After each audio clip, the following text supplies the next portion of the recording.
My name is Jeff Zlotnik, and I'm a Dharma bum.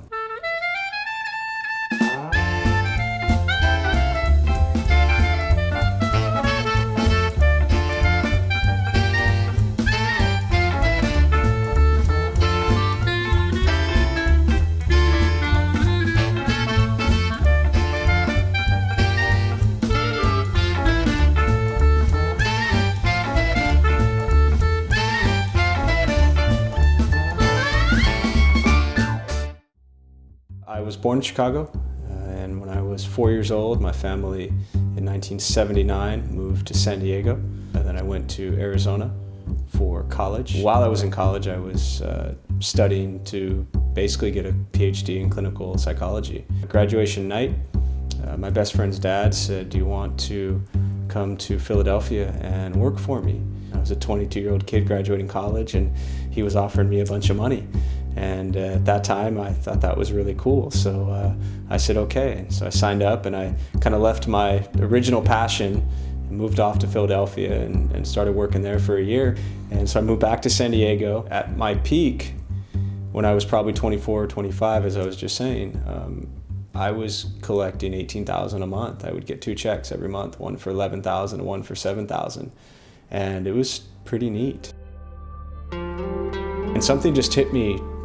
I just literally stopped everything I was doing, and I left to Taiwan for a year and lived kind of Zen monk style. There was a teacher of mine, a nun, who said, "You know, Jeff, you work so hard to make so much money to buy so many things. If you didn't have so many things, you wouldn't need so much money. You wouldn't need to work so hard." But it took me about 2 or 3 years to kind of slow down the process to where I eventually made no money and spent no money.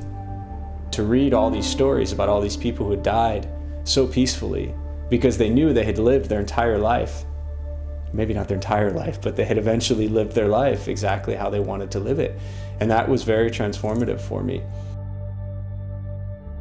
What I did was very extreme, you know, and to me, you know, Shakyamuni Buddha and Siddhartha, the prince, that's my role model. You know, he's my teacher. You know, the way he left as a prince and left the wealthy life for a life of, you know, basically a homeless wandering beggar. What I share with people is not drop out and go ship off and go to a monastery. What I share with people is that if you simplify your life a little bit, if you maybe don't buy as many things, if you maybe spend a little more time taking care of your mind and a little less time taking care of, you know, what clothes you put on, things like that. So share with people things that I learned, but not try and get anybody to drop out and take off. It doesn't matter if you pay homage to, you know, or say Namo Amitofo or Amitabha Buddha, if you pay homage and bow or respects to this Buddha, or if you pay homage and bow to Jesus Christ. This was his answer, was that who you are bowing to and who you are paying your respects to and who you are honoring is not what's important. What's important is the intention that's in your mind and in your heart and why you're doing it. That's what's important.